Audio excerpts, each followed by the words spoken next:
Guys, you're just talking. Talking la la la la la like this is business as usual. It's not. You're not even looking at the problem. What the hell kind of clown are you? You're crying on the inside kind, I guess.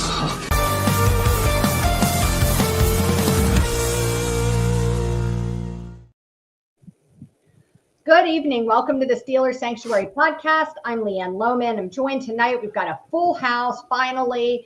David Korb, Zach Franciscus, Dave Rivera, and Bob Quinn. Happy New Year, everyone. It's January 2nd. I hope everybody had a fantastic New Year, a happy holiday season. We are here tonight to talk a little bit about the latest episode of Hard Knocks, but like, who wants to dwell in this shitty mire of the Kansas City Chiefs for too long? And then also talk a little bit about our upcoming Week 18 game. It's Saturday night at 8 p.m. against the Cincinnati Bengals. As far as injuries and that stuff goes, we'll talk a little bit more about what some of that means as we get into the show.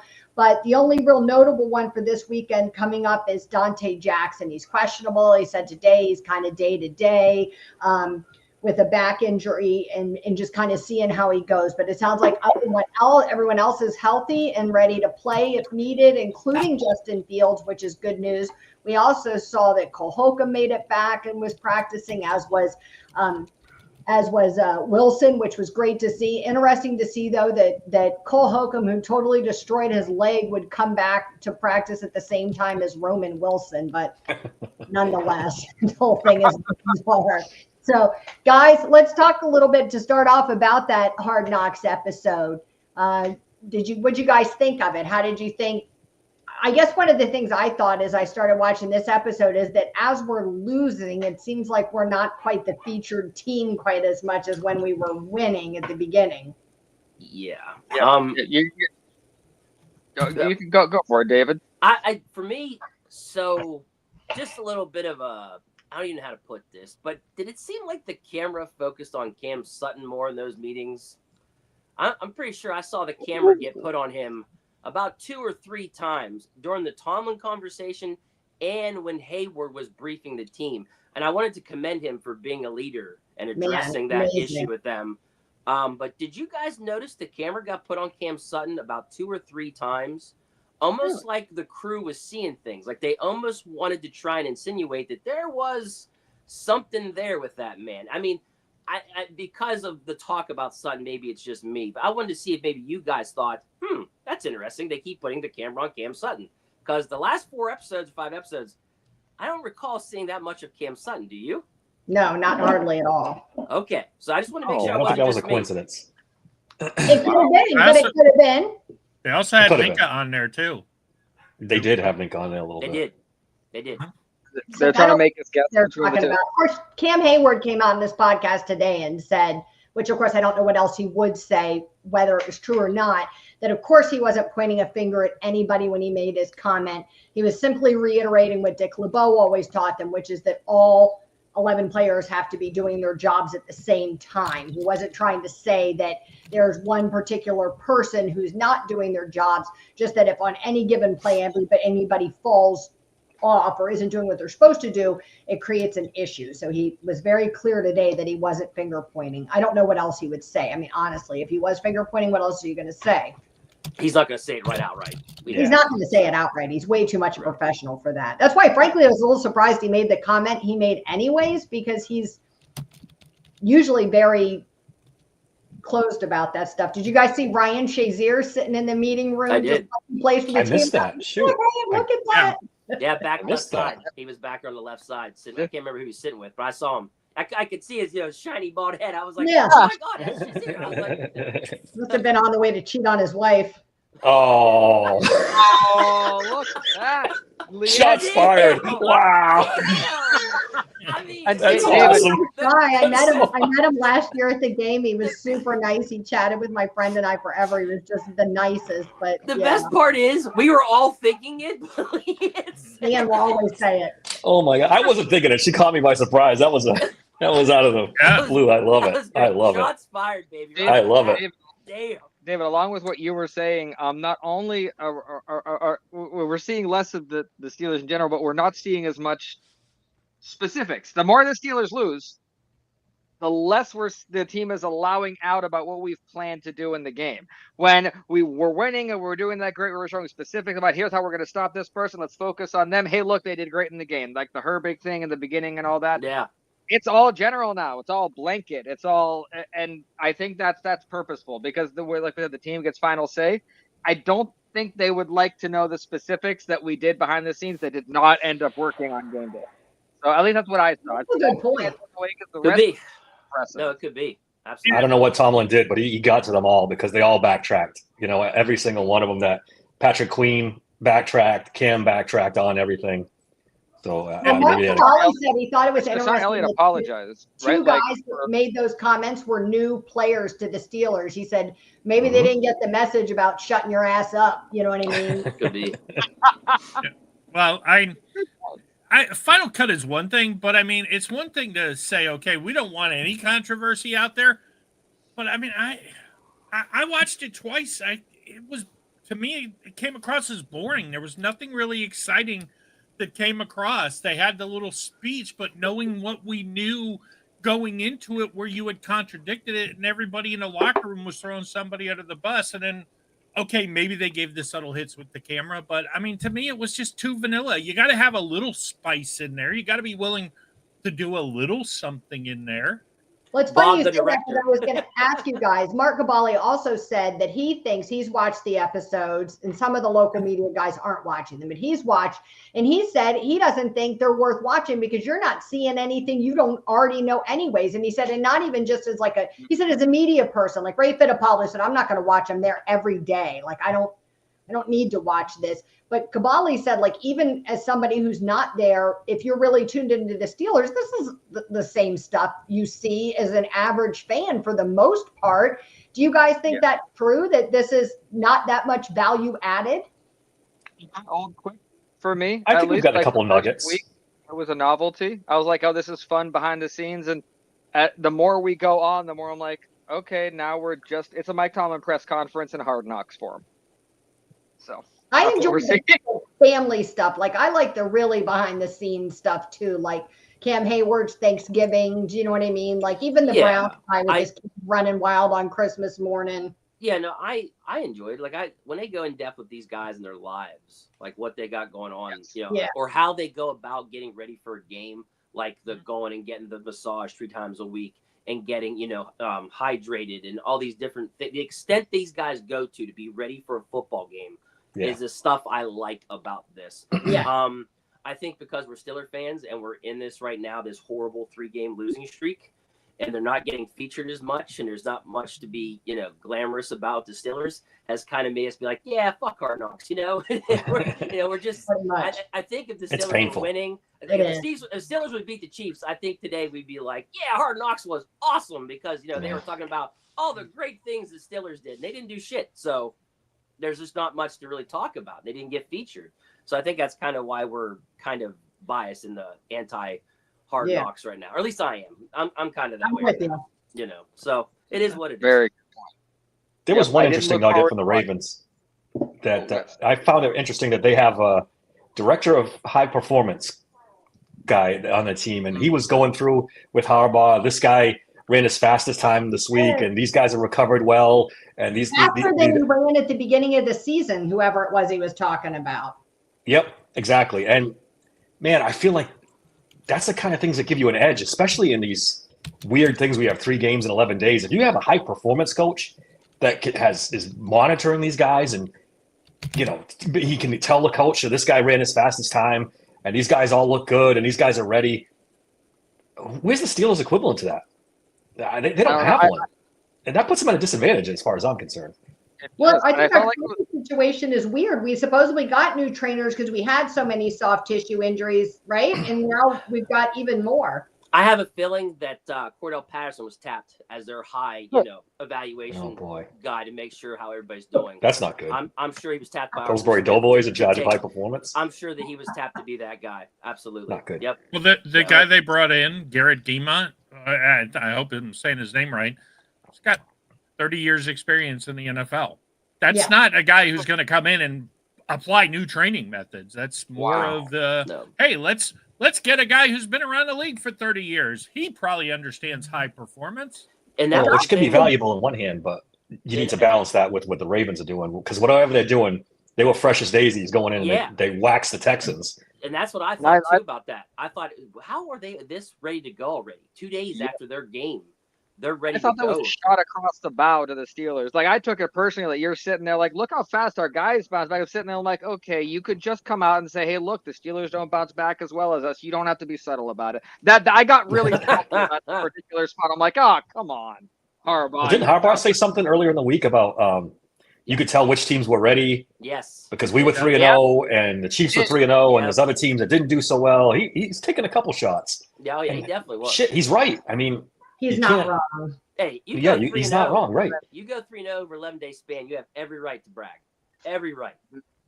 Yeah, and it was. Yeah, I do have to agree that as the Hard Knock season goes on, I don't think it's coincidental that our success is depending on how excited I am to watch it. Because I pushed it to the last minute to watch this. I'm I did too. Want to do this because I have to relive it. I mean, I know, but it was just as bad as I was expecting. Yeah. So. Do you guys think that somebody whispered in John Harbaugh's ear, like, you are the most boring person on this show and you have to try to act like you have a personality? Because he seemed a little peppier this episode to me. Like, well, last week he was Rocky Balboa, like in the gym pumping iron. I know. Like, okay, but still like, didn't really make him seem any more fun. I'm like, yeah, this isn't doing it for you. Yeah. He's so lame. I don't understand how he's had so much success over the years. He's so vanilla and boring and uninspiring. Like, how are you an NFL head coach? That's what I think. How does he get these guys? His brother has like a lame dad thing going on, like, oh, socks and sandals and khakis. You're wacky, but the other he does not have that. So. There might be something to said for being level, not too high, not too low. Right. Because Tomlin relies on that, pumping people up, playing with emotion, and Harbaugh's the exact opposite. And they both have had success, so you can't knock either one. But he's just level, and the team's level, and it works for them, I guess. Maybe it's working for them, and maybe he's somebody different at some other points that we're not seeing, or maybe he has guys on his staff that are more that way that get him fired up. But it's hard to watch. And then is it the Bengals that have that one coach that just walks around the whole time and he's like, like that up through the whole meeting room? Yeah. Like, oh, I can't watch this guy again. I'm gonna have a stroke. That dude gets fired up. I think Harbaugh. I think Harbaugh and Tomlin are kind of approaching it in similar ways. Just Harbaugh decided, I'm not even going to make myself look good. I don't want this here. I'm just going to be as vanilla as possible. And Tomlin is being vanilla, but his personality is such that even when he's being vanilla, he still comes across as like Yeah. Just who he is. Ron brings up that Harbaugh had one foot out the door until they started Lamar. That's true. I don't remember then. Is that true? I don't remember. Yeah, he was. Yeah, he was on the. Remember, he wasn't happy. Carter brings up the Ravens fan base. He still has one foot out the door. As hard as the Steelers base is on Tomlin, the fan base in Baltimore is just as hard on Harbaugh. They've both been there forever.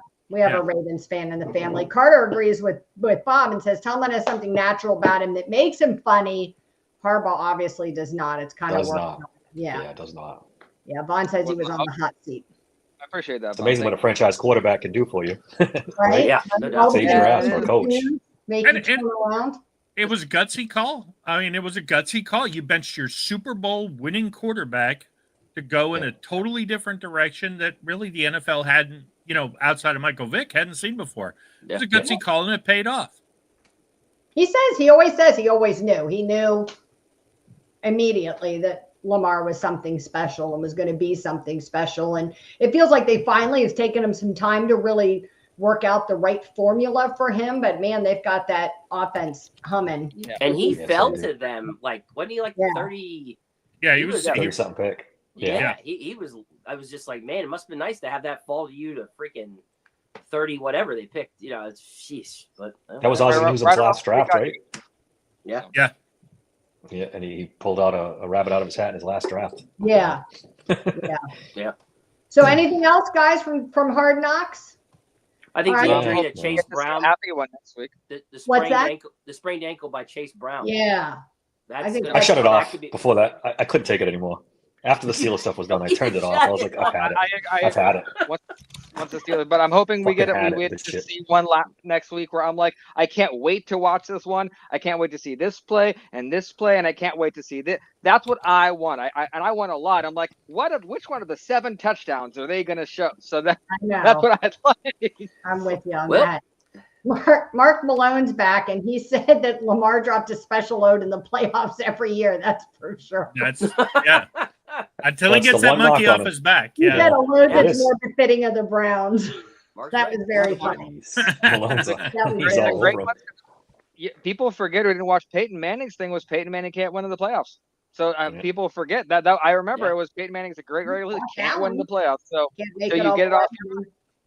Yeah. There's not one Steeler fan who's, if they're honest with themselves, wouldn't take Lamar Jackson over anything we've had Oh, since yeah. Ben retired. It's not even close. You can make fun of him, and he's had his issues in the Oh, Ben playoffs. But retired for sure, Since- but I think since we Ben. could really do no, since something. Ben retired, yeah, since Ben Yeah. retired. I mean, before that, No. obviously not. But No, since Agreed. then, yeah, I Yeah. agree.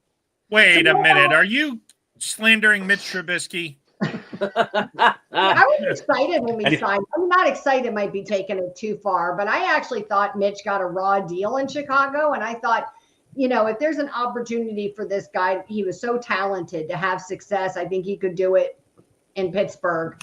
And it just didn't work out. I felt the same way. I thought it was worth a Yeah. gamble. I was He's a gonna top say, 5 pick. Dave, Chicago's you a and I train wreck. both agreed that we But- thought at the time he was Yeah. the best free agent QB available for them to get. I didn't think it was terrible. So what about the rest of the news that's going on this week? We've had, it's been a little bit quiet as players had kind of their mini bye, but then there's been some players coming out talking, Patrick Queen and some of the other guys, Deshaun Elliott, didn't mean to sound the way he came across. Cam Hayward has said that, he wasn't trying to throw anybody under the bus with his comments. Anything else from this week that's really stuck with you? Me personally, yes. I like how Tomlin the very next day had a private meeting Had a with them. meeting. Like, we're gonna nip this shit in the butt right fucking now. Yeah. Yeah. And get this worked out. I think that's good. I think they even had an additional meeting after that. And that's good to see. That's good to see that they're not waiting. They should be upset. And it's good to see that they are. These guys actually do care, and that's what you want to see. So day after Christmas, you're already back in at the facility, back in the lab, if you will, trying to fix this. Good. You need to. You better fix something because the playoffs are right around. We're about to be coming up next week or whatever, or 2 weeks from now. So, they need to do something for sure. great point. The big thing for me, and we were talking about this in prep, is there's a lot of buzz today about George Pickens and the non-answer that he gave to Alan Saunders. And I know David has some strong thoughts on this too. I don't know what you expected George Pickens to do there. I honestly thought the way he handled it was perfect because nothing I can say after that question is the right answer. Yeah. So No. I'm going to shut up and walk away. And Alan Saunders, who I know watches the program, I know you probably felt some type of way about it, but I mean, the guy kind of, what did you expect him to say? He's going to throw Russell Wilson under the bus. He's going to throw Mike Tomlin under the bus. Which one? Yep. Yeah, it's a no-win situation for him. And I think a lot of times less is more. And I think it's part of the way Steelers typically handle things. Maybe why it was a little surprising when we had players sounding like they were pointing fingers after the Chiefs lost, because we don't usually do that. So, I think it's the same group that wants to hear like how Tomlin disciplined players ad nauseum is the same group that wants George Pickens or Russell Wilson or somebody else to come out and throw somebody under the bus so they know who to be mad at, when the reality is it doesn't really matter. Yeah, and just to be clear, I don't blame Alan for asking the question. I mean, Absolutely not. I think he could have framed it a little better, and I know David has thoughts on that. But bottom line is, I don't know what I think the reaction to it, and I don't think Alan particularly thought there was going to be a huge reaction to it when he walked away. Yeah, for me Relic, personally, hey, what's up, Relic? For me personally, somebody pushed Alan in on X to like go into more specifics with it, and I guess Russell Wilson said that he thought that George was going to run a vertical, but he didn't tell George that part. He just left it kind of plain, like, it was up to George to assume what Russ meant.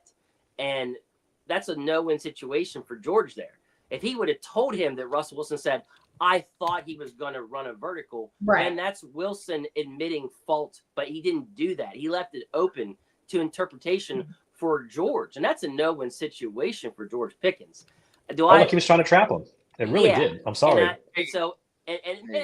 Allen, Which is Allen's job, to be fair. I don't It's know. not a knock on Allen. Yeah. Yeah. I'm not. Allen might not have meant to do that at all. He was just asking him a question. I think he realize. But even if he did, he's a journalist. His job as a reporter. Because, even George was trying to get him to clarify, and he was still kind of being a little sneaky about it. That part. You said that, or Russ said that. Yeah, and then he was like, yeah. So, yeah, I wish he would have followed up with, he said, this is what Russ also said. He said that he assumed you were going to run. So then where's the drama in that, David? Where's the drama? I know. Exactly. Nobody wants an article on that. Yeah, I guess you're right. That's a very good point. So. Relic's here. Relic, Happy New Year. We're glad you joined us. Anything else from this week, guys, before we start talking and shifting into Bengals mode a little bit? Yeah, I know the Pro Bowl we were going to talk about, and again, I want to preempt this by saying I'm not saying that's a satisfaction moment. I'm not content with the Pro Bowl and all that, but there are certain players who I'm like, you earned it this year, and I'm glad that they're getting the recognition for it. I'm hoping that we aren't playing in it, like I said in our chat. That we're preparing for a much bigger game, and the Pro Bowl is what everyone else can do. But I'm glad that those players get their recognition, as well as the Steelers' individual award players. So I mean, shout out to Zach Frazier for winning the Rookie of the Year there. That was huge. Yeah, and well deserved. My man. TJ, I don't love the Pro Bowl stuff. I really don't. I wish they would just change it, or it's a popularity thing now when you got players online, pumping for votes and. Well, here's my problem, especially with the four that made the Pro Bowl games, or whatever the fuck they call it nowadays. So you got a guy like Boz, a guy like Cam, a guy like TJ that are top 3 in 1 or 2 or 3 categories. Then you get to Minka, and he's 170. It's a popularity contest. In interceptions. That's all it is. He's 171st in tackles for a loss. He's 160th in anything up past defenses. Right? So it's like. How in the fuck did no offense to Minka, but like you're not even in you're in some different galaxy compared to these other guys and their accomplishments amongst the league. Yet you they'll be quick to tell you they don't do it based off of stats entirely. Right. And just it's DPOY. Yeah. And that's the problem with the Pro Bowl thing for me. It's always a popularity contest and not based off what people accomplish. And I don't agree with that. I really don't.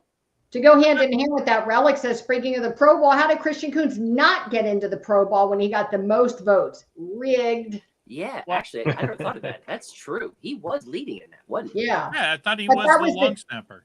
Yeah, but he's not in it. Boswell, Minka, TJ, and Cam. Man, that's a good point. That is a good point. That's a snub right there. Did they name that afterwards? Hold on one second. I don't know what they do with special teams. That's It's the whole thing's bizarre. He was number 1 in voting, wasn't he? Yeah. Carter agrees with Dave and David. It's annoyingly selective, and they just choose who's been media star lately. And I don't want to sound like the old man on the porch, but at what point did it stop? 'Cause I remember at one point I looked forward to the Pro Bowl. It was something I was excited about. I loved, like, I'll go back on like NFL Network and watch the throwback videos of like the quarterbacks like competing with each other. The families got a trip to Hawaii. Everyone with it was fun. It meant something. I don't remember the point where it was like, oh, maybe when it left Hawaii. But I agreed. It's money. The players are making too much money now. They don't want to risk injury. The downfall of the Pro Bowl was when they started. You could really tell they weren't actually trying. Yeah. when you watch them basically two-hand tap each other. Yeah. And all that stuff, you were like, okay, what's going on? This is not football. You guys are just playing patty cake out there. Then just select them to say you're an all-star and don't play a game. What was that, Liam? If you're going to do that. I said, I wish they would just have it after the Super Bowl. Yeah. Do you know what I mean? And then guys wouldn't be so worried about getting hurt because, I mean, it's like a big, like, wah, wah, wah, to make it like as an alternate because Patrick Mahomes doesn't go for the 9th year in a row or whatever. Right. I mean, it would be nice to just see like everybody be able to participate, and then you can give it a little bit more effort. Now they play flag football, so it doesn't matter. But like they literally just went to what they were doing anyways, which was damn near flag football. That's what's so funny about it. And then they do play some games now. I don't know. Skills and stuff. It's not the same. It's not the same, and that's the problem. I mean, I kind of, you know what? Honestly, I think would be a cool idea to do with it because they're not going to play football. I mean, at this point, make it like the All-American team where you get named to the All-American team, the Pro Bowl, and then pick a roster of like 12 guys from each conference and go have a Battle of the Network Stars kind of competition and do everything but play football. Or maybe, hey, your quarterbacks, they do a throwing contest or, you know, some of the skills competition. That would be good.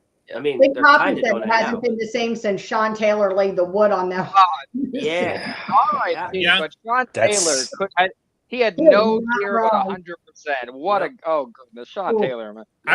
I would argue that Garrison Hurst injury is probably what started the death of the Pro Bowl. Mm-hmm. Yeah, because what do they have to gain by playing in that game except getting hurt and then? Well, that's it. And that's it. Yeah, that's not worth it. And that's when everybody started realizing that. That's when it started going way downhill because everybody was just like, "Hey, man, take it easy. There's no need to kill me." It's become like the college bowl games for kids that have already gone out, announced they're going out for the draft. Like I'm not going to play in this bowl game. Right. I'm not chancing I get hurt. What's in this for me? Yep. And that injury, by the way, for all the flag football is safe proponents, happened in a flag football game on the beach, right? It was like a beach football type thing in the sand. Yeah. Geez. Wow. Just hook everyone up to VR headsets and just have a virtual game that we get to watch. Yeah. At this point, that would probably be popular. Yeah. Why not? It'd be fun. Because Pro Bowl. Just I'm glad that they got recognized, but the game, I agree, has lost its luster. So Before we move on to the Bengals preview, can someone explain to me the Roman Wilson situation? Because on the same my timeline, the same day, like an hour apart, I see Roman Wilson say, "This is the best I've ever felt in my entire life. I'm good to go." And then scroll down a little bit, and Arthur Smith saying, "Boy, I hope we last long enough in the playoffs to get Roman Wilson involved in the team." What am I missing? What the hell's going on over there? What did he do to Mike Tomlin? I'm baffled. You all know how I feel about the wide receivers on this team. I know. He can't possibly be worse than Scotty Miller. There's no way. You could chop one of his legs off, he'd be better than Scotty Miller. I just don't understand. What am I missing? I say he's either not ready playbook wise. Do you know what I mean? Like I can't buy that. And I said that months ago. Months ago, I said this. That this kid is not catching on with the playbook or something. It just right. Or he's got some fundamental skill deficit. There's something. There's something there that we don't, the public isn't privy to. 3 weeks he was healthy scratch. 3 weeks. Now, Dave, he played 5 plays. Oh. Dave, I'll agree that regardless, let's say he knew 0% of the playbook. He could probably still go out there, sandlot football, missing things. And I understand the frustration from that point because it's kind of like the Falcons trying to explain the Michael Penix move. There's no good answer. They're all bad answers. It's just which one are you going to choose to get upset about? He's been with the team since May. It's crazy. I'm not buying the excuse. This offense isn't that complicated. I'm sorry. It's just not. Yeah. Anybody who watches this team knows this offense is not complicated. Relic has the answer. He said Rome is ready to go, but Arthur Smith is too enamored of his love for Van Jefferson. Mike T won't overrule him because he's so comfortable with the wide receiver class. It's bananas. What's going on over there? It's bananas. He's probably not too far off. I wish it's a third-round pick. That's not too far off because how many times have they come out and said we're good with this class? We like the wide receiver room. We're good with our wide receiver room. They're trying to convince themselves that they are. Like, no, we're good. Because they can't convince anybody else. That's Please tell me this isn't an ego thing where they're out to prove everybody wrong. Because all they've done is prove us all right. Because look, it can't be an ego thing because as soon as we lost once Pickens was hurt, I mean, even, Tomlin wants to win. I don't care, ego aside, if that was really the case, he would demand they played him. And you know, if they thought he had some benefit to bring the team, there's got to be something else there. And it makes him look bad, right? You drafted this kid in the 3rd round. He's either too dumb or too limited to get on the field. The amount of other receivers that looks bad on them. It'll be very interesting next season to see what happens. And who was a huge part of a national championship team. Yeah. A team leader. All we heard about was this guy's a Michigan guy. He's a team leader. He blocks. Yes, he's the fast. blocking- He's this. He's that. He's a Steeler. We thought Which that's is why you know he Smith can't guy. be that dumb. Yeah, right. I don't buy it. I don't buy it. Like, I don't buy I feel it, like Tom. Jim Harbaugh's offense at Michigan was more complicated than the Steelers. I can't fathom this is it. So Yeah, what possible downside could be so detrimental to the team as a whole and the fabric of the universe that we're not going to even try it? in a critical game here, where you need to score points, the kid's ready. Said he's healthy as he's ever been. Right, just try it. I mean, So. maybe if they'd thrown him a ball in those couple of starts, but I almost think Cincinnati would be like, they ain't throwing to that kid because he's going to run the same patterns that Austin does. There you go. This could be one of the biggest, unless he turns out to be Lima Swede or somebody like that. Hey, At least Lima Swede played, so we knew he was Lima Swede and he was bad. Yeah, We haven't exactly. seen Roman He Wilson didn't yet. play his rookie year, though. He I didn't already play raised very the much question, his rookie is year. this kid going to be with them next year? I've already raised that question because Yeah. it's just strange. The whole thing's strange to me. We got 5 of us in here. None of us can like really figure out what the hell's going on. So, You couldn't ask one Steelers reporter, yeah. anyone in the league why he's not playing. Steve, They all It's say just- the same thing over and Yeah. over again. Steve It comes Palalozo all the was time. on It's the who over PM and team over this again, Leanne? afternoon. Steve The local Palalozo, media. Who? Steve Palalozo, he's the PFF guy who got purged okay. out. He was Roger, on the Roger. he was on the PM team, and he was saying, I don't get it with Roman Wilson. It doesn't make any sense why you wouldn't play him if he's healthy. Because at this point, you know what you got. He can't physically be worse than what anybody beyond George Pickens is. I mean, Yeah. he might be a little worse, but he can't be that much of a detriment where you can't get him on the field. Right. He also raised some, and I know we're going to talk about quarterbacks in a little while. He also raised some interesting points about the quarterbacks. Carter says he can't be that dumb because how complicated the offense was considering how much Harbaugh cheated. Amen. So the other plays aren't being given to him for the defense, so he has no idea how to actually run a route. He's like, Right. I don't know what's This going to is- cover me. I don't want to. Poor kid. Poor kid. Oh. Yeah, Mike this is Tomlin tough. sent Relic a message and said he can't get on it because the train is moving. Yeah. Train's moving at a snail's pace. Yeah. I was Let's going be to say, honest. that's a This is slow-ass ridiculous. train. There ain't That no way train's somebody going can't get on that backwards. train. This is not. This is like a train at the mall, like in Santa's Village. That's how fast this train is moving. It is not hard to get on this train. The train is literally CPAT. Yeah. Yeah, Oh. I thought Steeler Nation 412 had a good comment there, Leanne. I don't know if you Yeah, I picked thought we it were up. going to do that during the game talk. Okay, gotcha. Yeah, We'll about the- wait. We'll get to you, Steeler Nation Yeah, I got it 412. started. We see it. We'll get to you. I wanted to say though that I think it's awesome that Cole Holcomb is Yes. whether he Yeah. never plays like another actual Right. game or whatever, man, so much respect for that guy bouncing back the way he did. And I'm sure that couldn't have been easy. I know he's also has a family and kids and everything else. And so that's, a lot of admiration for that. All right, let's It'll be really shift funny if he gets on the field before freaking Roman Wilson does. It's seriously might happen because who expected them to come back at the same time? Like, Right. Cole They didn't Holcomb roll had to Holcomb be out. Thrown back on. They didn't rule Just Holcomb really out for quickly, I the just- wild card game. They it seems like they have Roman Wilson, but Yeah, Holcomb's out this week for sure. But Yeah. I haven't seen anything that said no way in the playoffs. yeah, Yeah. no, not yet. And Leanne, just a really quick add on to that, a credit to the Steelers because they're an organization that if you're hurt or all that, you're taken Yeah. care of. The Shazier, they got you. Yeah, They're they stand by the guy. legitimately a family. So appreciate to the franchise for that. Yeah. All right, so let's shift over to the Bengals a little bit, and we'll start off with this because Steeler Nation brought up a good topic, asking about our momentum being divided on the playoffs. Should Watt, Najee, Rush, George Pickens sit out Saturday or do all these guys need to be in to knock Cincy out of the playoffs? Bengals defense wasn't that bad. He goes on to say they would probably be first in the AFC.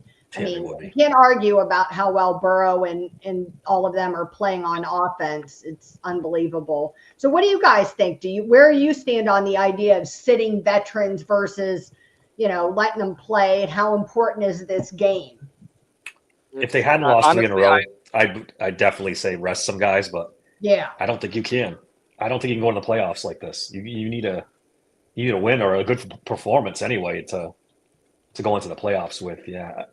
They can't go to playoffs with a 4-game losing streak. They can't. Yeah, you can't. But you honestly, can't have that. What I asked myself is, if I was asked, do I want to go into the playoffs with a 4-game losing streak, or without TJ, or without Minka, or without Joe? Because in my head, playing everyone means you're playing everyone and you're playing to win, which is what I've heard from Mike Tomlin.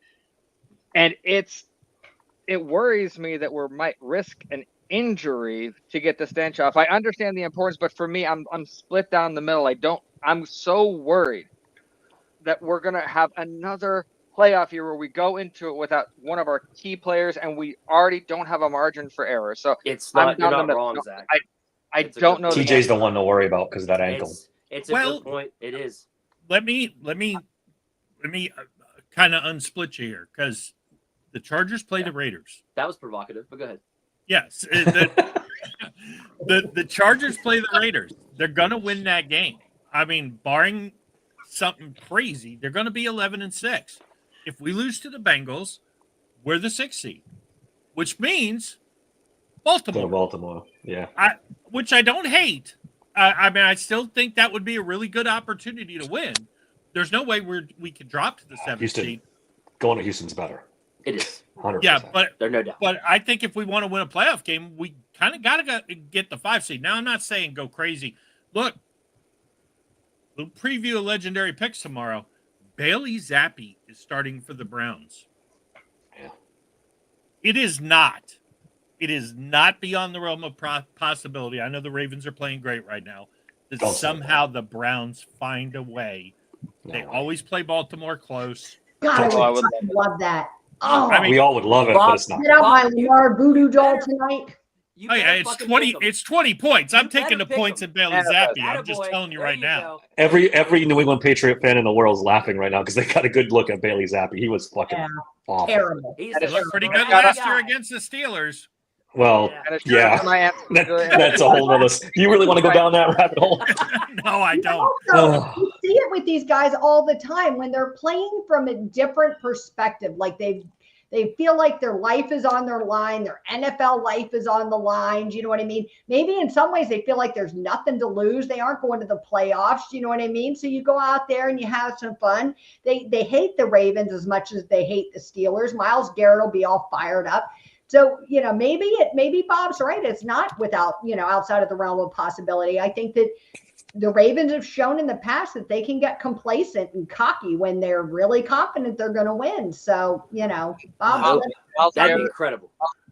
Myles Garrett is tied for the lead in sacks in the league right now. And as much as I hate that could be incentive for him to really go off and just make sure Lamar Jackson. So I'm not saying I'm a Browns fan this week, but I'm as close to it as I've ever been. Yeah. I feel better if Jameis was playing, to be honest. If Jameis was hucking the ball around, he gives him a chance anyway. But is this in Cleveland or at Baltimore? I mean, it's not DTR. There. I mean, I would rather Bailey Zappi start than DTR. Yeah, DTR is an automatic loss. He's been bad. Yeah, he's rough. Yeah. Thanks to Steeler Nation. That was nice. We appreciate you watching. Thank you. Yeah. I thought Relic's comment about, hey, remember they beat the Browns, the Browns beat the Ravens. I get the South Park answer for you, buddy. I remember Chewbacca and all that stuff. So yeah, let's wake up the member berries and let's have them win. Sweep the Ravens. It could happen. And a shout out to my Aunt Sandra above for jumping in the chat. Glad to hear. Relic says it depends on how the game goes. If the defense is holding the Bengals, and I'd say rest some guys. If the defense is still having issues, you need everyone at all times. I think we'll know pretty quickly where this game is going to go. I think we saw it in those 3 losses. Like at the first sign of adversity, they started to crumble, and people stopped doing what they were supposed to be doing. And so, you're going to look, Joe Burrow is going to do something. We're not going to shut him out completely. There's going to be a big chunk play. There's going to be a touchdown. There's going to be something, maybe more than one something. And then we have to see how that defense bounces back from that. Do they really fix whatever those problems were? And, they're back to doing what they were doing earlier this season, right? I mean, the Bengals are also generating turnovers on defense, and that's something that, we have to be able to get back to doing to be able to win this game. An interesting question, if anybody has an answer. Let's say we lose the game against the Bengals. What would have to happen in that game for you to be satisfied with it? Lamar Jackson got hurt in the game. Game.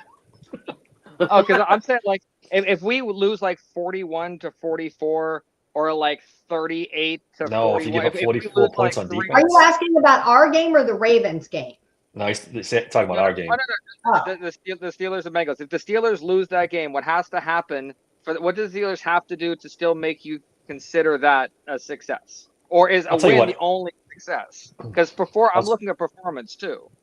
I was going to say, if the defense holds them to like under 20, that would be a good sign. But then it would be a bad sign in offense if they still lose the game, because then you can't score more than 20 on the Bengals. So I don't know if there's a silver lining out of this. A crazy win on us. Like if we got into the shootout with them like we did last time, and they just ended on the right side of it. Do you know what I mean? There's something didn't go our way that wasn't necessarily our fault. And it felt like our defense looked like a cohesive unit like it did the first time we played them. I would feel not great, but okay. I mean, we need this win psychologically. I think we need this win psychologically. I was just about to say that. 4 in a row, man. That's tough. Mentally, there's nothing that'll make them. No. How are you not a one and done team going into the playoffs? The loss, they just can't do it. They just can't do it. And if you go back and watch the Bengals game, the defense didn't so much stop them. They got a couple of timely turnovers. We got up 17 and held on for dear life. Yeah, I feel better if the defense played better, because if the defense gets torched again, we got real problems going into the playoffs. Yeah. The Steelers can't win if their defense isn't playing well. They need to have a strong showing in this game, or I'd be terrified. So one of the few results that would make Dave happy on both sides is like a 20-3 win by the Steelers. Oh yeah, well, Jesus. That'd be amazing. Because we wouldn't have scored a lot, but we held them. So it's not something a lot, because there's a very thin line there for us scoring. So I don't care if they win by 1 point. Mentally, they got to win. They got to see. Let's say we not purposely, but let's say something happens and Joe Burrow gets hobbled enough where he could come back, but they decide that. I'm just wondering, because Bengals quarterbacks and the Steelers and big situations don't always survive. So Felicia doesn't want to see Russ playing any hero ball. No, I agree. There we go. Yeah, no, just win. The offense should get right in this game. I mean, the Bengals defense is not good. Yes, they give up a lot of points, so that should be the concern. Agree. Yeah, I like that. And as far as holding them under, I mean, they've had a few games, but they haven't scored under 20 since October. No, they've this team's a wagon. They're so good on offense. Yeah. I'm telling you guys, I think Joe Burrow's the MVP. I don't care record or not. He's playing the best quarterback in the NFL. It's not even close. Forget about Lamar Jackson or anybody else. He's playing on another level. He's not going to get it, but I agree with you. No, he's not going to get it, but their defense was better. If they make the playoffs, he enters the conversation if he makes it. If they beat the Steelers and make the playoffs, then I think he gets it. I think he has to win and make the playoffs again. That's how he gets it, Leanne, in my opinion. I agree. I still think that their chances of making the playoffs, even if they beat us, are right. Yeah, I think they need a bunch of stuff to happen. They need help. Yeah, they need help. Miami to lose. He thinks that Josh Allen is the MVP. Josh Allen, argue he probably gets it, but any of those guys, Josh Allen, Lamar Jackson, or Joe Burrow, if they would win and make the playoffs, those three, one of them's going to get it. And let's be honest. I mean, Baltimore, they're not the same without Lamar Jackson. I'm not saying Lamar Jackson is invaluable, but they have shown in the past they can make the playoffs down the stretch without Lamar Jackson. Joe Burrow is really good. I get it, and he certainly carries the Bengals. But you take Josh Allen off of Buffalo, did they win 5 games? I don't think so. Oh no. And the Bengals don't win 3 games without Joe Burrow. I was gonna say I don't. Yeah, They barely scraped Terrible. 8 with him. You know. Yeah, I don't. Yeah. You missing those guys? I don't think you have much of a chance compared Yeah, to the but backup. and in fairness, let's say Burrow makes the playoffs. He's 9-8. He dug his hole and he dug out of it. Right. Josh Allen with a team that we all thought was going to suck. I remember at the beginning of the year, everybody thought the Jets were going to win that division. I like Josh Allen. I think he's a great quarterback. I just think Joe Burrow's just on another level than anybody else right now. To do what he did after losing Diggs and not having a number 1 wide receiver, I think is pretty big. Then they went and got him Amari Cooper, who hasn't actually been that great for them. But yeah, I mean that's pretty big what he's done. I agree with Big Puppy. Saquon's who I want to win it. I was going to ask you guys that. I wanted to know if you guys, Big Poppy said, how does Barkley not win it with over 2,000 rushing yards in today's NFL? So my question to you guys is, do you hate that this has become like a quarterback-only award? I mean, they can say it's not, but let's be honest. Well, I mean, when a guy does rush for 2,000 yards, I mean, I think he deserves to be in the conversation. That was the last guy who won it. Yeah. And especially in a year and a time when running backs are insultingly underrated and underpaid. He comes out, and Derrick Henry too. Both him and Derrick Henry, I think, have done great for running backs in this league, proving that they need to be listened to a little more.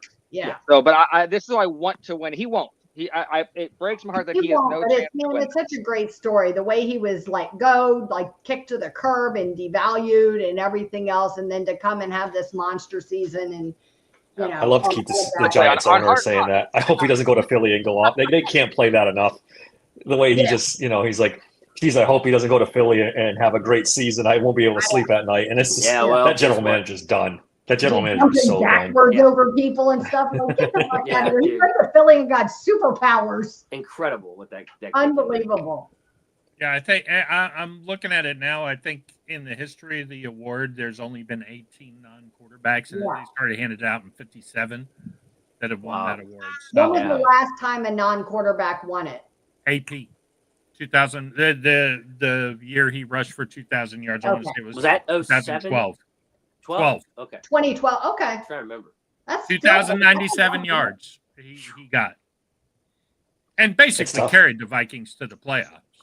Cam Hayward said today he thinks there should be if they're going to do this and do it this way, then they should do an MVP for the offense and an MVP for the defense, like they do with other awards, which I think that's reasonable. Like that. Maybe you do quarterback and then everybody else or something. If you're going to insist on that too. Quarterback. Like quarterback of the year. Yep. Yeah. Maybe quarterback of the year. And then you might as well just break them all into quarterback of the year, running back of the year. You might as well just fuck it. I think there's only been one, maybe 2 defensive players in the history of the award. Yeah. LT won it. I think the year the Giants won their first Super Bowl. Did J.J. Watt win the other one? No, Alan Page. I'm looking it up now. Oh, okay. Alan Page in 1971 with the Purple Jesus. Leaders. Yeah. The fact that J.J. Watt never won an MVP. Yeah, I thought he did the one time. Well, but then let's face it, J.J. Watt's Houston teams. I was going to say that his team sucked. And that's a factor. Yeah. Yep. That's what Burrow's facing, right? How's that any different than what he's facing? No, it's a good point. That makes sense. Hey, little trivia question for the audience and for you guys too. Who's the only special teams player who ever won the award? Oh, the kicker for the Skins. Mosley, right? Was it Mosley? Yep, Mosley. In the strike year, 1982. Good pull on that name. Nice pull on that. Nice job. Just a pretty beard. Right out of my ass. All right. So Ralph asked the question I wanted to ask as we're talking about the Bengals stuff here. Depending on this isn't the question. Where did it go? Wrong question. Here it is. That's blowing up. It's hard. I know, it's moving fast on me. He said, here it is. Here's one for Dave, but let's ask all of you. If the Steelers lose to the Bengals and go into the playoffs with a 4-loss streak, do you still bring Russ back at the projected $40 million next year. I say no, not at all. I know Spotrac said that projection. Yeah, 40.3 million, right? I think it's going to be more like 30. Kaboli said bye. He's Yeah. Yep, you saw good that luck. straight up. I'm going to be with Kaboli and say bye too. Yeah. There's not a lot of Only way alternatives. Only way If of free bringing agency Russ back, stinks. Well, there might be one big and one. a Super Bowl. What big one is Amazing that? playoff Big run. Don't say Aaron it. Rodgers? Don't say it. No, Jesus. well, no. That I don't know. I'd classify that a big one. He's going to be released.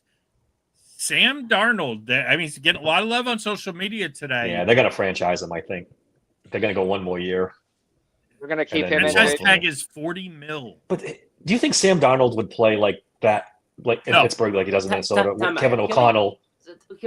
Let's be careful about 1 year wonders, okay? Like Yes, that's thank my you. problem.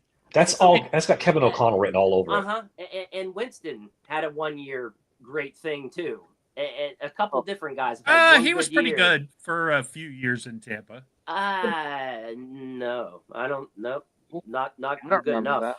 You'd have to look it up for me, Bob. What- I'm pretty what sure that Steeler there Nation was was still a asking ton for of definition. interceptions. The What's the Baker Baker contract is $30 million. Okay. Baker's 30. Right around 30. 33, I think. Yeah, it's right, but I just right around 35, 30. I've done about Yeah. 14 Yeah, I mean, articles. it depends on how long the contract. If it's a 1 year or 1 year for $40 million, there is no alternative. I mean, I was listening to something today where they think Justin Fields is the best free agent quarterback. Yeah. If Russ stays, because Sam Darnold's not going to make it, and it's just a bunch of scrubs after that. It's really bad. As far as Winston So- goes, was he good his rookie year, Bob? Is that the year you're talking about? He did good. He had his 1 year where he was good with the Saints before he got hurt. Remember, Yeah, I mean, Yeah, he had Jake- 1 year. I thought he had one good year with the Bucks. he had three. He had three where he threw over 20. His rookie year, he threw 22. His second year, he threw 28. And then the how many 30-30 season. Huh? How many The 30-30 interceptions? season's fantastic, man. Yeah. It's fantastic. I love that we call it that. Yeah, I mean, 22-15, 28-18. You know, honestly, 17 wasn't bad either. 19-11. I mean, that's a lot of turnovers. I don't think any of us has the stomach to have Jameis Winston as a Steelers starting quarterback. No, that he was making. that was a roller- that would be tell me we roller wouldn't coaster. love that. Come on, No, tell what- me we wouldn't I love love Jameis Winston when he's somewhere else in Exactly. Pittsburgh. Is there anything Look, I'm just saying, Darnold in Minnesota has Addison, Jefferson. Yeah, He's and the got- best offensive he's- coach in football, he's- one of the best. Thank you. He's got way more things I around don't. him. Yeah, I don't think to we make should do him- it. I just. mean, yeah. the Eagles are making Kenny Pickett. You know, you got the Pickett lickers. They're all excited now because they think he's something. Whenever he's got Saquon Barkley, AJ Brown, Devonta Smith, Right. and has got offensive weapons and coaches around him to And support a him. great offensive line. Yeah, there you go. So like, There you go. I don't know. I'm not a Darnold guy. I'm just not. Is I'm there not- anything that Russ could do to earn that 40.3 in your eyes? Super Bowl. Even Super Bowl, if- yeah. Super Bowl would definitely do it. Yeah. Super Bowl. Then give him whatever the hell he wants. Yeah. Give him a blank check. Yeah. Like, go ahead, yeah. The problem is 4 weeks ago, maybe 5 weeks ago, we probably would have been okay with it. Things have changed a lot drastically over the last 3 weeks with Russell Wilson. Let's be honest. If he wins a playoff game, it's 40 is going to be minimum. Yeah, I 40 is gonna be agree. minimum. I agree. That's going to drive the price up. All right, hold on. Let me ask you a question. Yes, sir. Right now, let's just say something magical happened and he was available. You have the choice of Matt Stafford and Russell Wilson.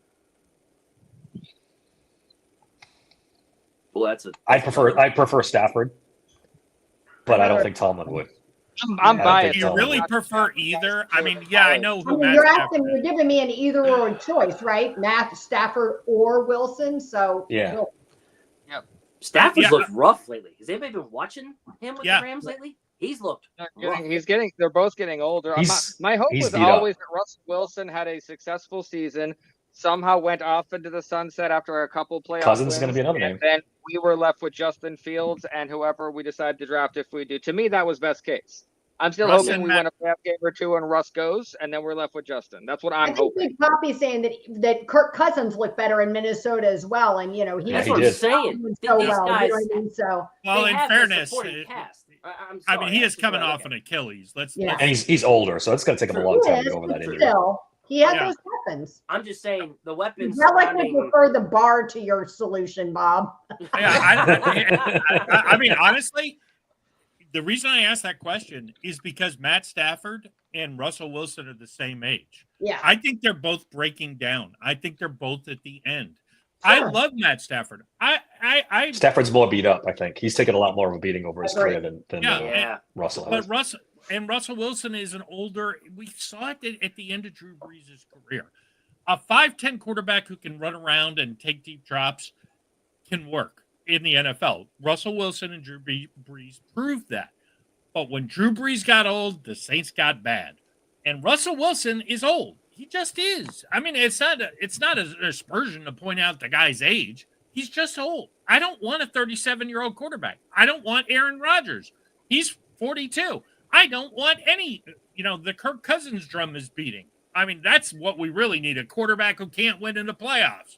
I mean, at this You point, need a bridge guy, though, because there's nothing. The draft stinks, yeah, and the free agency stinks, so you need somebody. I agree. That's why I would personally, I kind of hope they hand it to Fields and see what happens. Me and too. If it sucks, then okay, great. We'll go get Arch Manning in 2026. We are really off the rails, right? Yeah, we're a little off the rails in this I don't know Bengals if preview. my mother lives in Austin, and I don't know if she can handle the excitement of us taking Arch Manning. She calls my daughter after every Texas game to talk about like how cute he is and why didn't he play. So if he dressed in black and gold, I don't know if she can handle the Hey, excitement. that's my dream. That's my dream. Is get the 2026 man and it's the next quarterback class that should You'd have be to good. you'd have right? to lose every game because every yeah. team's dream is to have Every- Arch Manning. Well, Dave, Hard pass give on that. it time. We might be Really? Start the Kyle Allen era. yeah. Yeah. Really quick, redirecting back to the Bengals. I feel like this is a no excuse game. We've had plenty of time.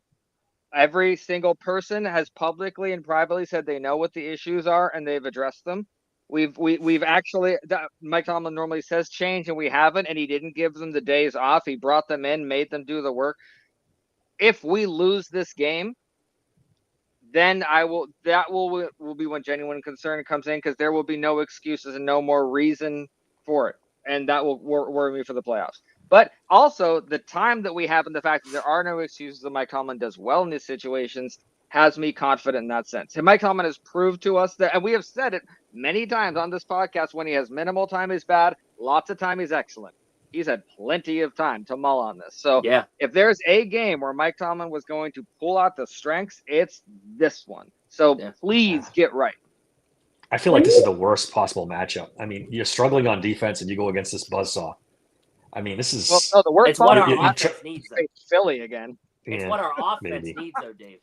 Offense. Yeah, but you're gonna win a track meet against the Bengals. They did You last need time. the defense to play well. They did Yeah, last, it did last time. in You're right. Cincinnati. We did did last though. time. Yeah, we've shown we can do it. I mean, and do it well. I mean, I think that game surprised all of us, like the whole It did. fan base. Like, I Yeah. mean, I know it surprised whoever was commentating on that game, because they were like, "Are you sure this is in the AFC North?" I mean, it was crazy. So It I was mean, the they first showed time. they can do it. I It was was first- really sure yeah. Diego Tomlin say that they really went back and evaluated, and this might sound simplistic, but to hear him really acknowledge, like, we had to go back and look at like what's not working and what we're scheming wrong, and look at our schemes and make adjustments. Like, I thought, okay, well, I think you should have done that a while ago, but I'm glad you're Yeah. doing it now. Yeah. I mean, listen to Joe Burrow's numbers: 4,600 yards passing, It's crazy. 44 touchdowns. It's ridiculous. Let's be honest. If he unbelievable. has a good game against us, he could hit 50, Yeah, and he could hit 5,000 yards too. One more point. and we could One still more point. win. If he throws Yeah. 6 touchdowns, I'm telling you right now, we could still win that game. Yeah. He is so incredibly talented, but I am so glad he's not our quarterback, because I really don't like him. Do you guys? I like Joe Ellen DeGeneres some respect. Huh? we thought the Justin Fields Ellen stuff this DeGeneres, week, that's or his nickname on social media. Yeah. do we pull Justin Fields stuff out this week, or do we save it and hope the playoffs is when we bring that out swinging, or do we start That's a testing good it out question. You again? don't I save think if anything we need anymore. it. I think if we We need might it, you know what I mean? I think we see how Russ does. If Russ is confident and like he was in the other Bengals game and he's playing really well and the offense is moving down the field, then I don't think you upset the apple cart. And don't mess with it. Yep. Yeah, but I think if it's struggling at all, then I say you break it out because you need to knock some rust off of Justin. There's one thing that's in their advantage. Joe Burrow holds the ball longer than the last few quarterbacks we've seen. Like, yeah, Patrick Mahomes gets rid of it. There's no chance for the pass rush. There's no chance. But Burrow likes to hold it, and they've had success with pass rush against it. They're going to need a big game from TJ and Alex and all those guys if they want to win this game. You watched the Denver game. They got to get pressure. They got to put pressure on them. That is how you get 100%. To the Bengals. They got to do it. And the Steelers just don't seem to want to do that kind of stuff. And I don't know why. John says the Steelers have been hit the iceberg against the Browns and have been taken on water ever since. Do you guys agree with that? It's true, but I think there's a reason for it. I mean, we said Mike Tomlin's bad with short games, and then he lost one and had a short time until the next one, and then lost one and had a short time until the next one. So it played right into our work. It's not an excuse. There are no excuses. Other teams did what we did and performed better, but that we kind of went into this knowing that this is what we're worst at. Like, we are really bad at preparing. So yes, but I don't think it's really to that point, because if we come back and perform well, I think we right the ship, and then you have a normal amount of time between each game again. And so just right the ship, win, and we're back. And on top of what Zach's saying, the players we can't have get hurt got hurt over that time span. I think that's huge. If you join the 5 players getting hurt, that are your main guys, right? You can't afford to lose any of these guys. George Pickens, T.J. Watt was hurt, Deshaun Elliott, Dante Jackson, Joey Porter. I mean, Jesus Christ, that's like, you just can't. You can't afford that. Now, I don't make an excuse for the Chiefs game because they had most of them back. But the 2 games before that, like that's a tough thing to overcome over a short span, back to back to back. So that's how. So yeah, they definitely hit an iceberg, all right.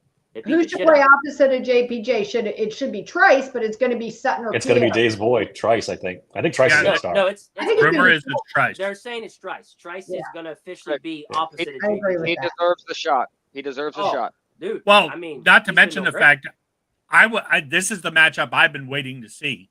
I want to see Corey Trice and T. Higgins go at it. That is going to be box office. Yeah. Be careful what you wish for, Bob. I mean, he's the only guy we got who could cover him. Okay, when they're running down the field, he can slip them a little piece of paper that says, like, T. Higgins, do you want to be a Steeler? Check yes or no. Hey, he's running around with a blank check. Just fill it in. The check, T. Take it. The rumor going around today is that Trice is going to start. Well, another thing, too, Sutton was the nickel corner when they gave up 38 to them. So do they go back to Beanie this game because of all the I don't think they do. Nick Fairbaugh so big, I don't think he they thinks can. It'll still be Sutton.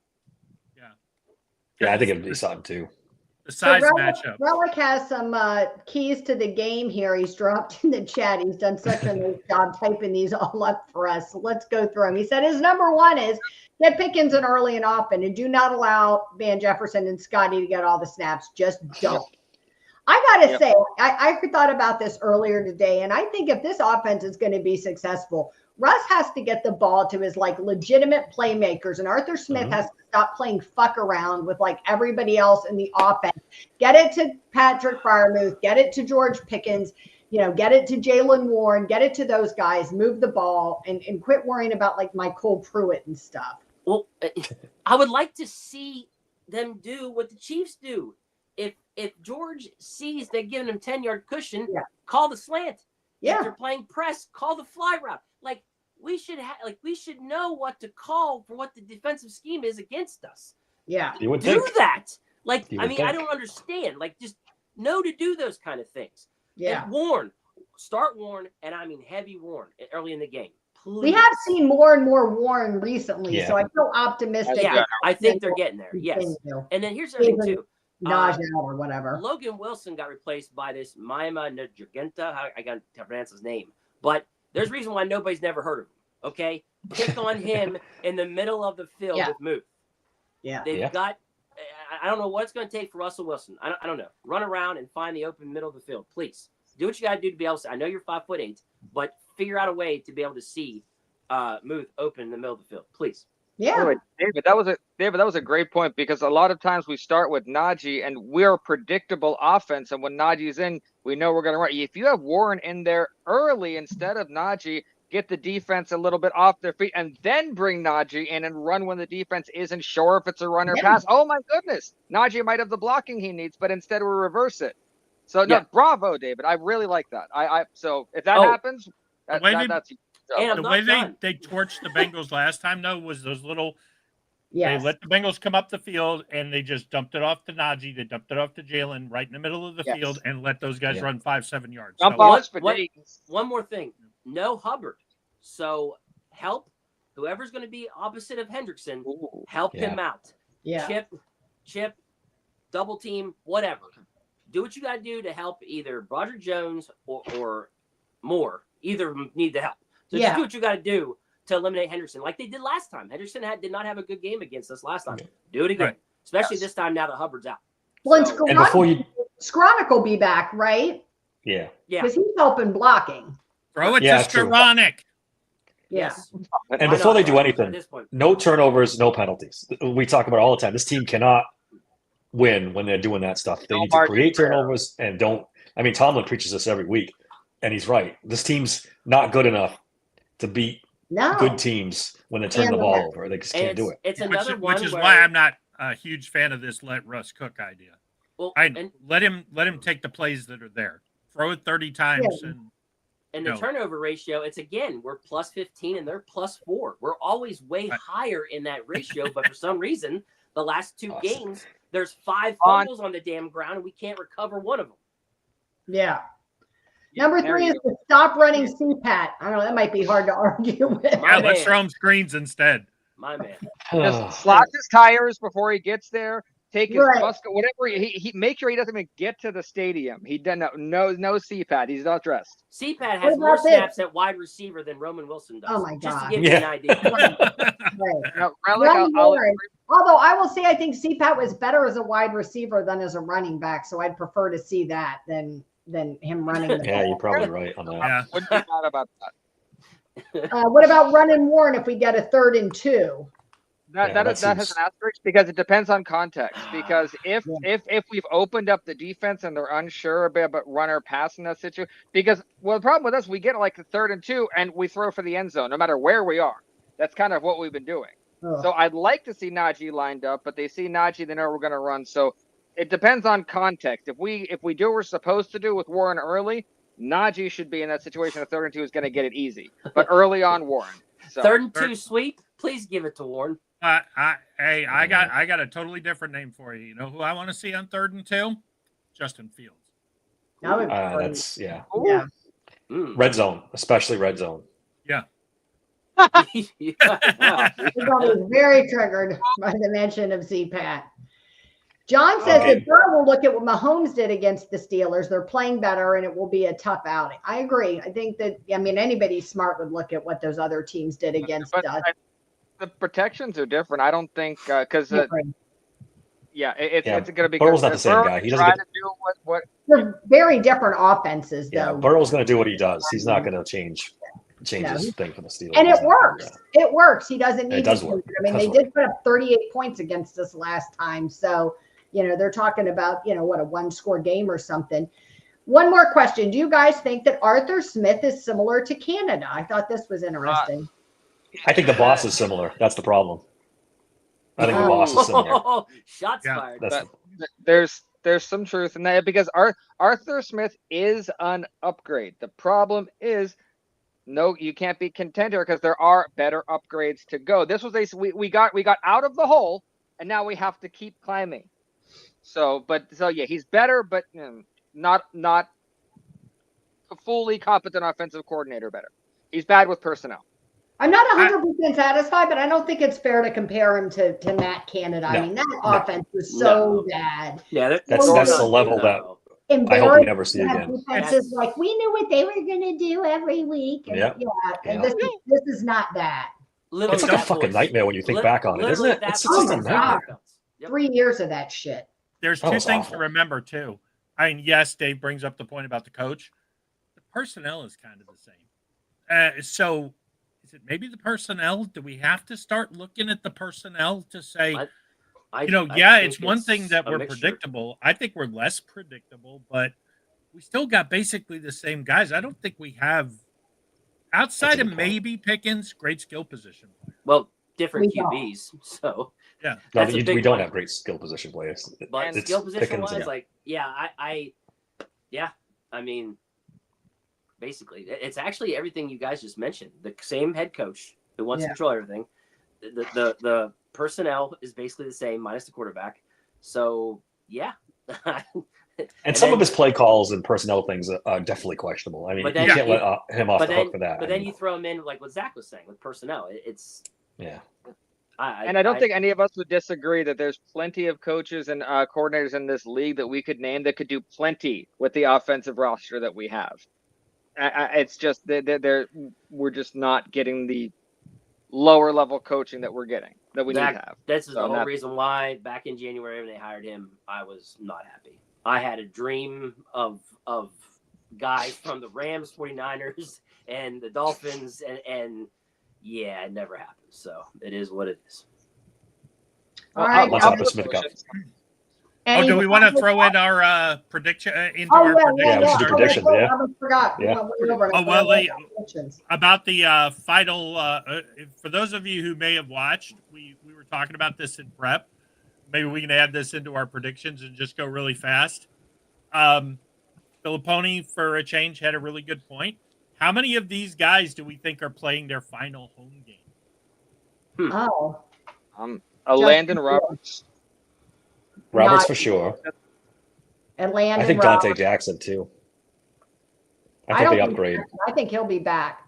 No, he'll be back. I think they traded for him. Najee, Landon, and Dan Moore. Najee for sure. Dan Moore. He's going somewhere. Dan Moore is not on there. I don't know why Micah Fitzpatrick is on this list. He's not going anywhere. Because Filipponi's an idiot. There you go. Actually, they made a really good point. And Mueller actually put Minka on this list, not Filipponi. So he just tweeted the list they talked about. They talked about not that Minka shouldn't be back, that he should take a pay cut. And they think if the Steelers go to him and ask him to take a pay cut, he will say, fuck you and walk. I doubt either of those. For me, the last home games, I think this is Fields, Harris, Ogunjobi, and Roberts' last home game. Ogunjobi's a possibility too. Yeah. He's overpaid. $10 million I'm not trying to be mean. He's overpaid. Yeah. I'm saying I think we're on the same page on a lot of these. Yeah. I would be absolutely shocked if Minka's not back. Well, I'd be floored. Me too. Me too. I'm saying Wilson, Harris, Pickens, Roberts, and Jackson. This is all that I think Pickens, second the season is over, is going to start demanding a trade. See, I think they're going to draft his replacement. I think they're going to draft his replacement. That way he gets a year in the system. Then when they let George walk, they'll have their starting wide receiver, number one. I can see that being a little more. That would work out better for the Steelers. That's what they do. And for George. But that's what they always do. They always draft, that guy have a year on the team, and then the other guy walks. That's usually how they do it. Yeah. Well, there you go. Pony, you got on our show for a bit. Yeah. Congratulations. For a good reason. Pony. Job. Now you made it. For once. Yeah. All right. Let's get your prediction. Zach, what's your prediction? Oh, goodness gracious. Like I said, I do not ever go into a single Steeler game believing that we're not going to win. That's simply how I am. I'm going to say we win this game 33-29. I'd like to see some weird scores out there. Okay. Bob, what about you? I think it's touch and go for a long time. I do think Joe Burrow and the Bengals will score 6 touchdowns. The problem is we are also going to score 6 touchdowns and kick a field goal. 45-42 Steelers. Nice. Are you playing the lottery by chance? I am. All right. Dave, what about you? I don't want to be that guy, but I want to pick the Always Bengals. wrong. I changed now. I know. I'm Last sorry. regular season, I'm on a roll. I've won 3 in a row. Bengals 38, Steelers 28. I think Joe Burrow is just too hot right now. I think this is a tall task for anybody. And the way this defense is not communicating and not playing well, especially in the secondary. It's a bad matchup. All right, for me, What about you? I think with Joey Porter Jr. back and possibly one of Corey Trice or Dante Jackson as the other guy, I actually think their coverage is going to do better, especially after communicating with each other and trying to figure this out. It is going to be a home game, so I think it's going to make it harder on the Bengals. We did it at their stadium. Why can't we do it in ours? That's right. Their defense is the remedy for our offense, so I think we win 34-30. 34-30? Yep. Nice. I have us winning at home 38-34. I think it's going to be another high-scoring game. Something weird. I kind of agree with Zach. I think it'll be a weird score. That other game was like a weird score, like 44-38 or whatever. No. So I agree. Relic One says, thing I will say, 28. yeah, one thing I just want to say real quick: if you are betting and Legendary Picks tomorrow at 5:30, check it out. Hammer the over on this game. Yeah. Yeah, it's a good point, Buck. Yeah. Big Poppy's got 31-27 Steelers. Relic, I can't wait to prove you wrong next week. I hope I'm wrong. I hope I'm wrong. Dave, and you. Last guy who said that disappeared and didn't come back. So please don't disappear. Yeah. Right. All right, guys. Thank you so much. We appreciate everybody for hanging in and chiming in tonight and participating. It makes the show really fun. We definitely appreciate it. You can follow all of us on social media. You can see our social media handles on the screen. You can also follow the Steelers Sanctuary page and the Steelers Sanctuary podcast page on Twitter, and follow some of us on Blue Sky. We look forward to hearing from you all again. We will be back tomorrow night. They will be back at, what time did you say? 5:30 for the. Yep. For the And don't for the forget, kick show? yeah, don't forget to scan the QR code if you want to support the podcast, order Yep. merchandise. There's a link in chat as well. Hoodies are coming next week. We should have a picture of what the hoodies are going to look like, and they'll be up on the website. Awesome stuff. And then we will be back on Monday for our regular 6:30 show on Monday evening to talk about our giant win over the Bengals. Thank you all. Have a good night. No, it's over. Well, bye.